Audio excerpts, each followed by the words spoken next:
Fox and Friends had a guest on. Remember, ladies and gentlemen, this was not during the opinion hours. This was during the straight news, as Fox News likes to call it, who said that she smelled God during a near-death experience. The guest wrote a book called Waking Up in Heaven, A True Story of Brokenness, Heaven, and Life Again. The author is Crystal McVea.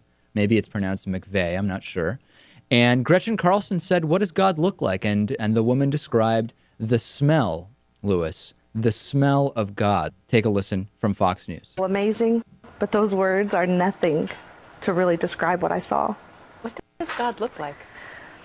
So I saw an immense brightness, a brightness that I could feel, taste, touch, hear, smell, that infused me. Not like I had 5 senses, but maybe that I had 500 senses. I didn't see a human form or a face. I just saw his presence and felt him and heard him. Did he speak to you? Yes, the entire time I was there, we communicated. No words, just very effortlessly. Right. But when I came back, I was only allowed to remember a few things.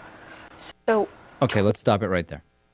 When she came back, Lewis, she was only allowed to remember a few things. So she somehow remembers that there was more she wasn't allowed to remember. Quite the contradiction. Probably lost on most of the viewers of this show. Right. Of that show, I would say. Not of this. Not of the David Pakman Show. And ladies and gentlemen, we've had first. I just don't even know where to start with this. Number one, hard-hitting reporting during news, huh, Lewis? Well, maybe the only one of the few things she was allowed to remember was that God told her she was only allowed to remember a few things. Quite a devious guy or gal. Yeah.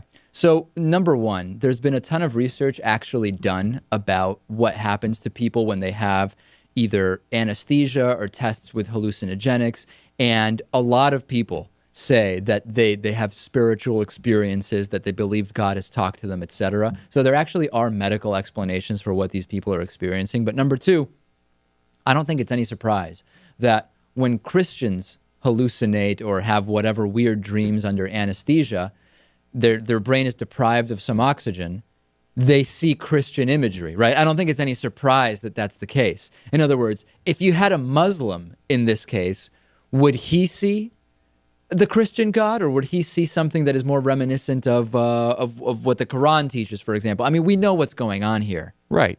I mean, your brain makes the associations it wants to make. Right. Yeah. And this is a serious discussion on Fox and Friends, Lewis. They really have an inside scoop on these incredible stories. Fascinating stuff. Do you think, Natan, that this could be maybe like on Democracy Now, or maybe like Bill Moyers would do a special with this woman, or would that not really be their cup of tea? I think Bill Moyers or maybe another very good journalist could use this story to talk about journalism as an example of, whatever kind of journalism this is, which I don't know. I don't know how you would call it. Yeah, but this would in terms of like media analysis, I can see it being looked at. The Canadian teacher who called and said he uses Fox News in his classroom to talk about media bias, he should really be using this segment. This segment should really be front and center to explain to children what is happening in American media today. Insanity.